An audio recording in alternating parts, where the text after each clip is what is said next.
So, if you are someone who want to pursue masters from top university, so this video is for you.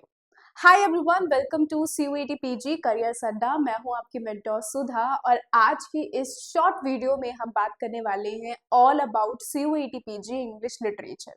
सो आपको अगर English literature में masters करनी है और किसी अच्छी यूनिवर्सिटी से आप मास्टर्स करना चाहते हो, अपना करियर सेट करना चाहते हो, तो इसके लिए आपको एक एग्जाम देना पड़ता है। इस एग्जाम का नाम है CUET, common university entrance test. तो आज हम इसी एंट्रेंस टेस्ट के बारे में बात करने वाले हैं कि क्या इस एंट्रेंस टेस्ट की एलिजिबिलिटी रहती है, एग्जाम पैटर्न क्या रहता है, आपका इंग्लिश लिटरेचर का सिलेबस क्या होता है।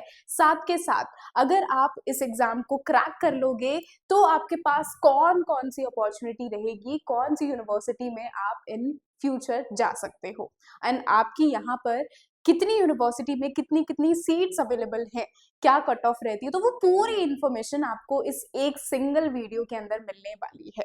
तो चलिए विदाउट एनी फर्दर डिले हम इस वीडियो को स्टार्ट करते हैं। सबसे पहले तो हम जरा बात कर लेते हैं अबाउट एलिजिबिलिटी के बारे में कि आखिर अगर आपको ये एग्जाम देना है, आप अपने बैचलर्स में हो या बैचलर्स आपकी कंप्लीट हो चुकी है, तो आखिर कौन से स्टूडेंट्स हैं जो कि इस एग्जाम को दे सकते हैं।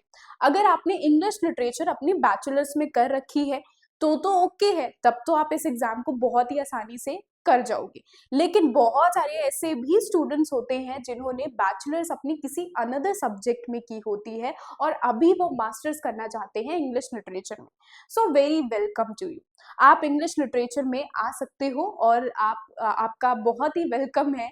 इस डोमेन सब्जेक्ट में आप इंग्लिश लिटरेचर परस्यू कर सकते हो, तो उसमें कोई भी डरने वाली बात नहीं है। ऐसे कैंडिडेट्स जो कि अभी कहाँ पर है, बेसिकली अपनी बैचलर्स डिग्री होल्ड कर रहे हैं, जहां पर आपकी मिनिमम 50 to 55 मार्क्स आपके बैचलर्स में होनी चाहिए और साथ के साथ आपकी जो बैचलर्स है वो एक रिकॉग्नाइज यूनिवर्सिटी से कंप्लीट होनी चाहिए, तभी आप एलिजिबल माने जाओगे।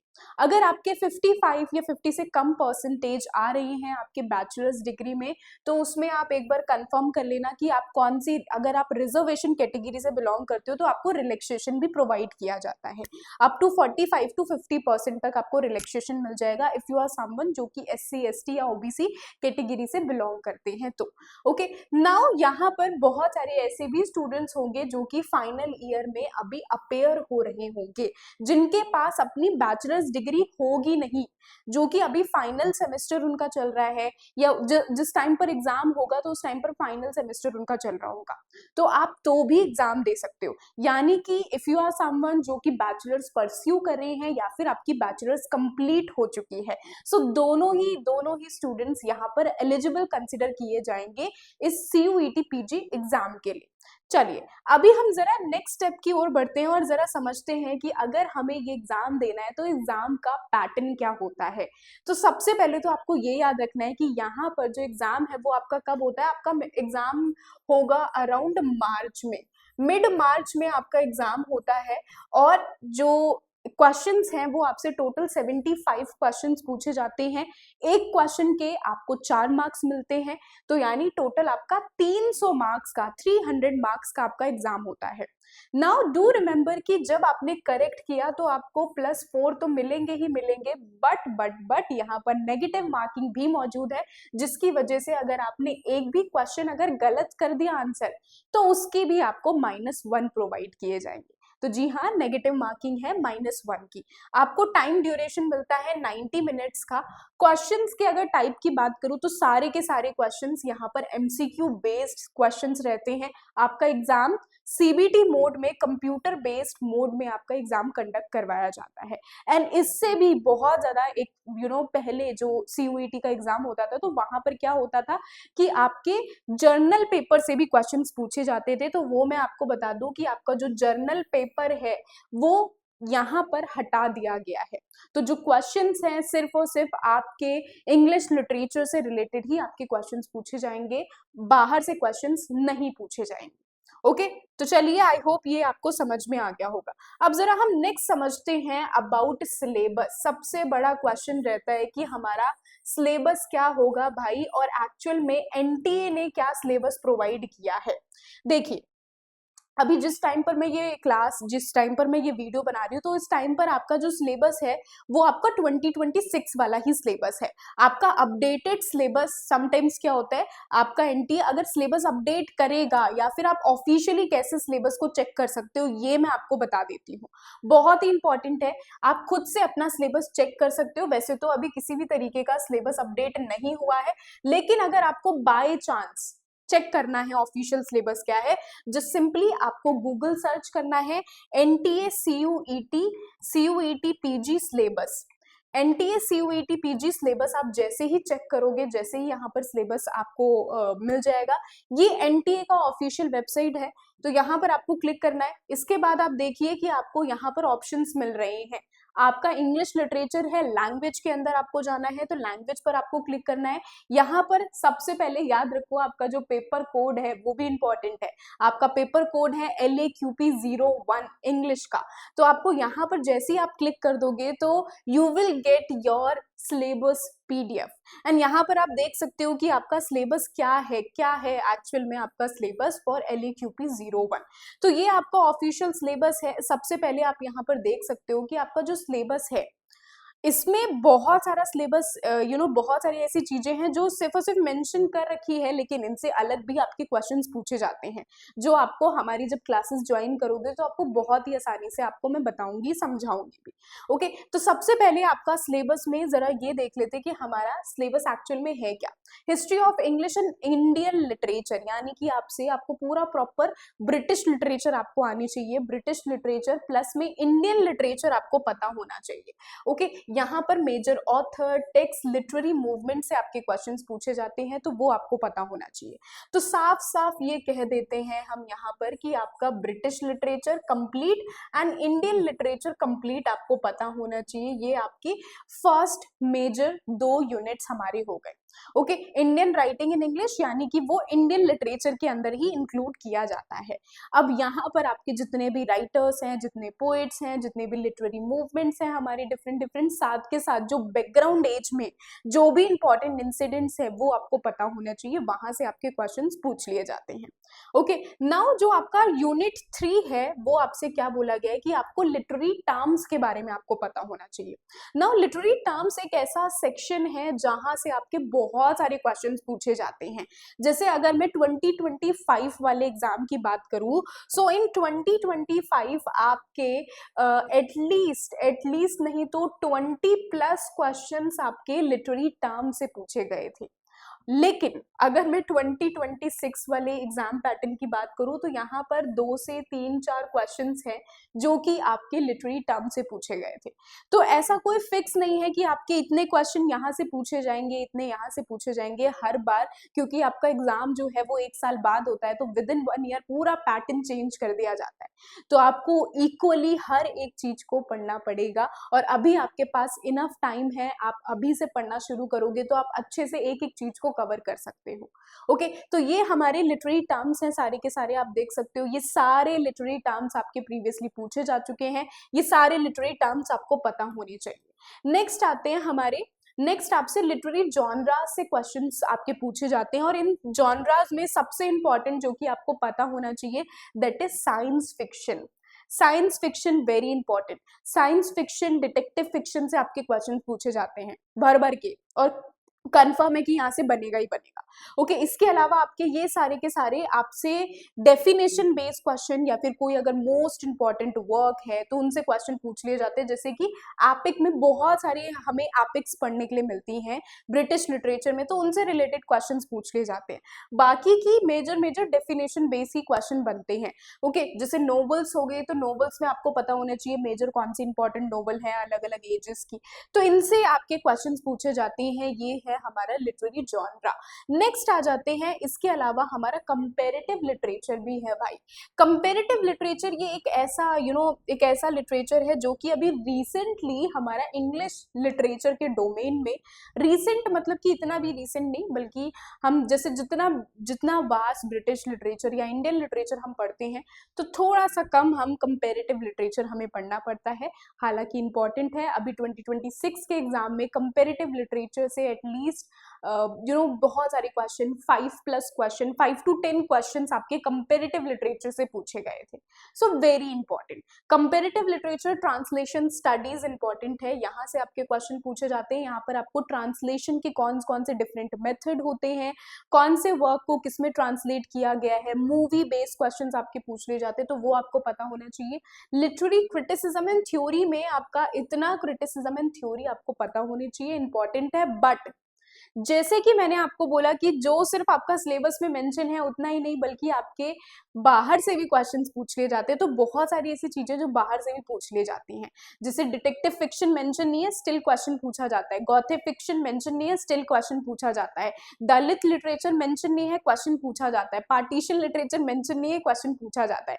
ऐसी आपका साइको एनालिसिस क्रिटिसिज्म मेंशन नहीं है, क्वेश्चन पूछा जाता है। ओके, तो ये सारी चीजें आपको कब पता चलेगी, जब आप प्रीवियस ईयर क्वेश्चन से गो थ्रू करोगे, तभी you will get to know कि exactly what kind of questions, what kind of pattern you can expect in your upcoming CUET PG exam.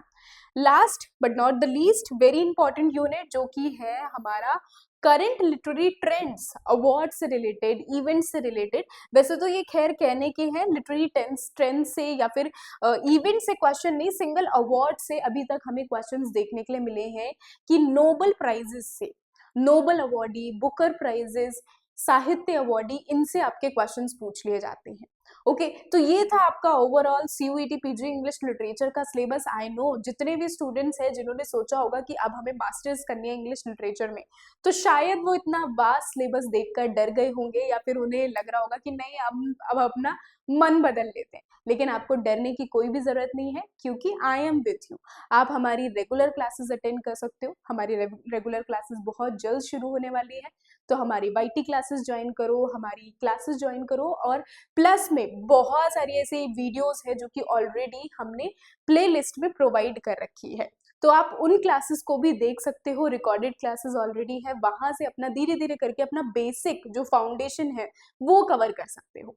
Okay, now last thing हम बात कर लेते हैं, जरा यूनिवर्सिटीज के बारे में जरा बात कर लेते हैं। ओके, एक बार जरा ये समझ लेते हैं कि कौन कौन सी यूनिवर्सिटीज हैं जिनमें आप अप्लाई कर सकते हो once you cleared UGC NET exam, sorry once you clear CUET PG exam.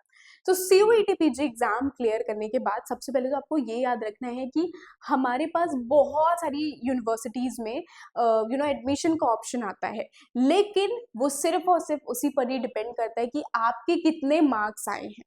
Cut off release होती है, कट ऑफ उस अकॉर्डिंग रिलीज होती है कि आपका एग्जाम जो था अगर डिफिकल्ट आया है तो कट ऑफ कम जाती है, एग्जाम टफ आता है, सॉरी एग्जाम अगर इजी आता है तो हमारी जो कट ऑफ है डिफिकल्ट पे कट ऑफ कम जाएगी, अगर एग्जाम इजी है कट ऑफ हाई जाएगी। तो यानी कि आपका एग्जाम कैसा है उस पर डिपेंड करता है कि कट ऑफ कितनी आई थी। ओके, अब कौन कौन सी यूनिवर्सिटीज हैं, हमारे पास प्राइवेट यूनिवर्सिटीज भी हैं और गवर्नमेंट यूनिवर्सिटीज भी हैं, सेंट्रल यूनिवर्सिटीज भी हैं, डीम्ड यूनिवर्सिटीज भी हैं जिनमें आप अप्लाई कर सकते हो। तो ये सारी यूनिवर्सिटीज हैं जिनमें आप देख सकते हो कितने नंबर ऑफ सीट्स अवेलेबल हैं इन सभी यूनिवर्सिटी में। जैसे दिल्ली यूनिवर्सिटी या JNU हर कोई स्टूडेंट जाना चाहता है, सिर्फ और सिर्फ 39-38 सीट्स यहाँ पर for English literature candidates available होती हैं। दिल्ली यूनिवर्सिटी में आप देख सकते हो नॉर्थ कैंपस, साउथ कैंपस दोनों को मिलाकर ओनली 400 सीट्स अवेलेबल हैं। इसके अलावा BHU में जाते हैं बहुत सारे स्टूडेंट्स 167, पर BHU में ऑन कैंपस और ऑफ कैंपस का भी ऑप्शन होता है। सो BHU में 167 सीट्स यहाँ पर अवेलेबल हैं। University of Hyderabad 56 seats available हैं only. University of Rajasthan 35 seats available है ओनली। ओके, तो अब यहाँ पर एक और ट्विस्ट मैं आपको बता देती हूँ कि जितने भी स्टूडेंट्स हैं जो कि ऑलरेडी दिल्ली यूनिवर्सिटी से उन्होंने अपनी ग्रेजुएशन कंप्लीट की है, सो कॉन्ग्रेचुलेशंस टू यू, क्योंकि ड्यू अपने जो कट ऑफ्स है उसमें 2 कैटेगरी उसमें डिवाइड करता है। तो वो ड्यू में हम देखेंगे जो प्रायोरिटी रहती है वो ड्यू सबसे पहले अपने जो स्टूडेंट्स हैं उनका ही एडमिशन लेता है। सो यानी कि आपके जो कट ऑफ्स आती हैं, तो अगर आप ड्यू के कैंडिडेट कैंडिडेट हो, ग्रेजुएट आप हुए हो दिल्ली यूनिवर्सिटी से, तो आपकी कट ऑफ कम देखने के लिए मिलेगी एज कंपेयर टू दूसरा कैंडिडेट जो कि किसी दूसरी यूनिवर्सिटी से आया है। And same goes with BHU. BHU में भी यही होता है कि अलग अलग कैटेगरी निकलती है, बीएचयू के कैंडिडेट के लिए अलग होती है और जो बाहर के कैंडिडेट्स होते हैं उनके लिए अलग होती है। काफी मेजर डिफरेंस नहीं, बल्कि 10 मार्क्स का, 5 से 10 मार्क्स का कह सकते हैं कि इन दोनों के बीच में डिफरेंस होता है, जो कि एक मेजर भी कह सकते हैं, क्योंकि एक एक मार्क्स से बच्चों का रह जाता है एडमिशन। ओके तो ये ऑप्शंस आपके पास रहते हैं। ये सारी की सारी यूनिवर्सिटीज हैं जो कि मैंने यहाँ पर आपको शो कर रही हूँ, जिनमें आप ले सकते हैं अपना एडमिशन। ओके ये ड्यू के टॉप कॉलेजेस हैं जिसमें हर स्टूडेंट जाना चाहता है, नॉर्थ कैंपस के टॉप कॉलेजेस जहां पर इंग्लिश लिटरेचर प्रोवाइड किए जाते हैं। ओके जैसे सेंट स्टीफन की अगर हम बात करें तो सेंट स्टीफन सीयूईटी तो एक्सेप्ट करता ही करता है, लेकिन अलग से उसका इंटरव्यू भी आपको क्लियर करना पड़ता है। ओके मिरांडा हाउस है, lady Shri Ram, Hindu college, Hansraj college, ये तो ये सारे के सारे टॉप कॉलेजेस हैं for English literature candidates. Okay so I hope so कि आप सभी स्टूडेंट्स को ये एक वीडियो आपके लिए बहुत ही ज्यादा बेनिफिशियल रही होगी। आपको ओवरऑल पता चल गया होगा कि कैसे कैसे आपको लाइक क्या प्रोसेस होता है, क्या एलिजिबिलिटी है, एग्जाम पैटर्न क्या है। तो ये आपका पूरा वीडियो था। आई होप सो कि आपको ये वीडियो आपको समझ में आया होगा। Now if you are someone जो कि अभी से अपनी तैयारी करना चाहते हैं, तो आप हमारे कोर्सेज में ज्वाइन कर सकते हैं। हमारा 2027 का बैच आउट हो चुका है, तो आप उन बैचेस में आप ज्वाइन कर सकते हो। बैच का लिंक आपको डिस्क्रिप्शन में मिल जाएगा, या फिर आप मुझे मेल भी कर सकते हो sudha.maurya@ada247.com पर। हमारा टेलीग्राम चैनल भी है, तो टेलीग्राम चैनल पर आप नीचे डिस्क्रिप्शन में लिंक है, वहां पर भी आप ज्वाइन कर सकते हो। टेलीग्राम पर हमारे जो प्रीवियस स्टूडेंट्स हैं वो भी अभी भी ज्वाइन है, तो आप उनसे भी बात कर सकते हो, उनसे भी आप एडवाइस ले सकते हो। तो आप बने रहिए हमारे साथ, और हमारी बहुत जल्द रेगुलर वाईटी क्लासेस भी स्टार्ट होंगी जिनमें हम सारे के सारे कंसेप्ट को हम कवर करेंगे। तो मिलते हैं हम अपनी नेक्स्ट ऐसे ही इंफॉर्मेटिव वीडियो में। Bye bye everyone, take care, all the very best. अपनी इस नई जर्नी को शुरू करो, बहुत ही मेहनत करो, हार्ड वर्क करो और अपने सपने को पूरा करो। Bye bye, take care.